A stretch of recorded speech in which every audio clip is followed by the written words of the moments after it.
Pemirsa, penembakan terjadi di kantor MUI Pusat di Jakarta. Menurut Waketum MUI Anwar Abad, pelaku sudah 2 kali datang ke kantor MUI untuk bertemu dengan Ketua MUI. Pelaku yang mengaku nabi itu akhirnya meninggal dunia.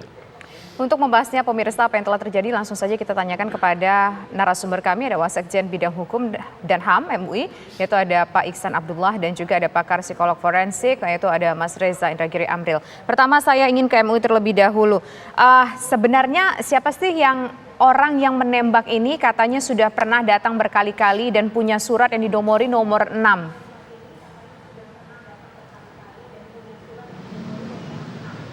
Assalamualaikum warahmatullahi wabarakatuh.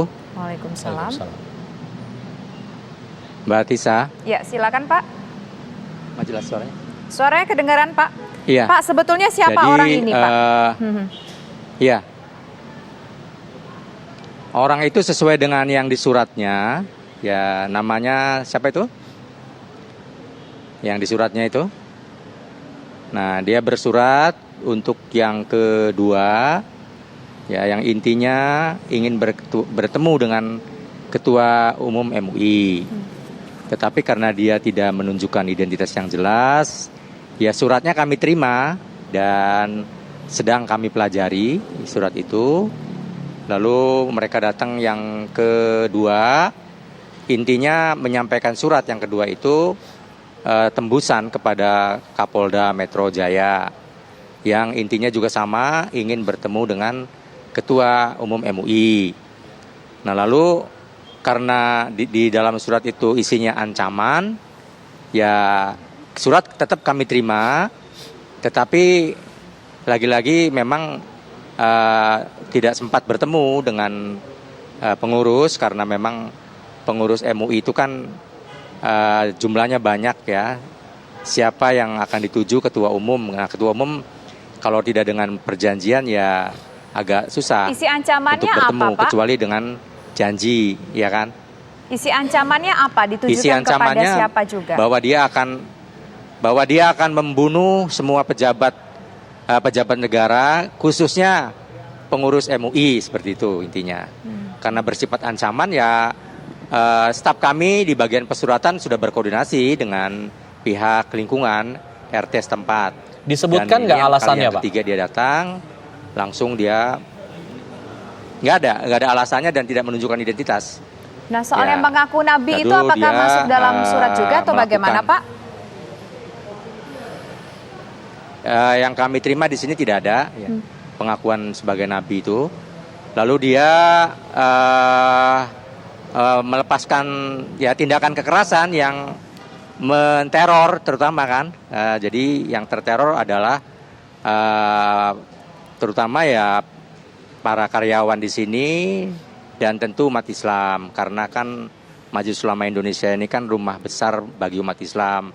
Siapapun yang datang ke Majelis Ulama Indonesia, ini pintunya terbuka lebar dua-dua dan kami tidak pernah menolak siapapun yang hadir. Dan ini adalah suatu musibah yang kami terima ya dengan sabar dan ikhlas.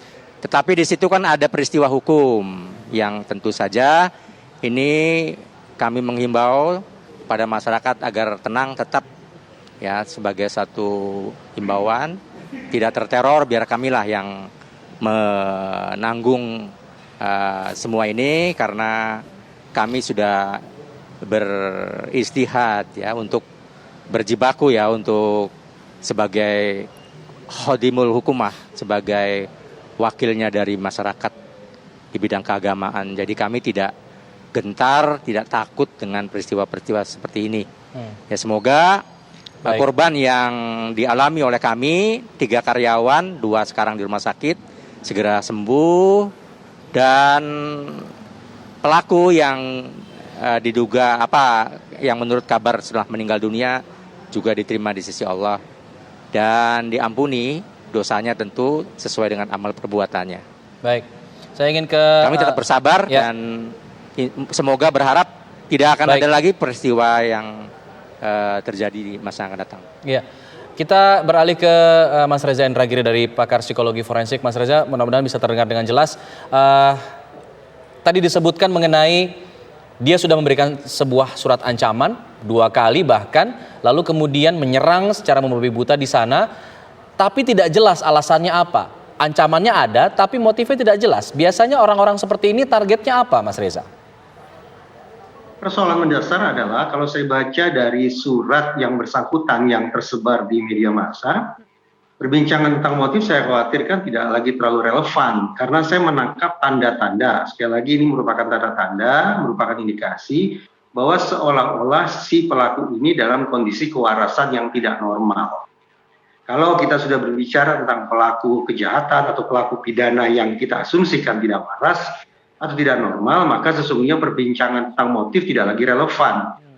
Jangankan saya, jangankan MUI, jangankan aparat penegak hukum, yang bersangkutan pun barangkali tidak bisa menjelaskan duduk perkara tentang motif kenapa dia melakukan perbuatan sedemikian rupa. Itu poin pertama. Tapi poin kedua, karena kita sudah berada dalam isu hukum, maka kita tidak bisa kesampingkan sama sekali bahwa terhadap yang bersangkutan semestinya tetap dilakukan telaah psikologis. Tujuannya adalah untuk memastikan apakah asumsi yang bersangkutan itu waras atau tidak waras bisa teruji secara terukur. Jangan sampai bahwa surat yang dia tulis yang mengindikasikan adanya ketidakwarasan itu tak lebih tak kurang jangan-jangan merupakan praktik malingering alias pura-pura sakit oleh seseorang yang sesungguhnya rasional, waras, sehat, tetapi cara dia untuk membangun sebuah siasat agar lolos dari pertanggungjawaban pidana adalah menulis surat sedemikian rupa yang mengesankan dia sebagai orang yang tidak waras. Tapi telaah psikologisnya bagaimana cara menelaahnya ketika pelaku ini sudah tewas?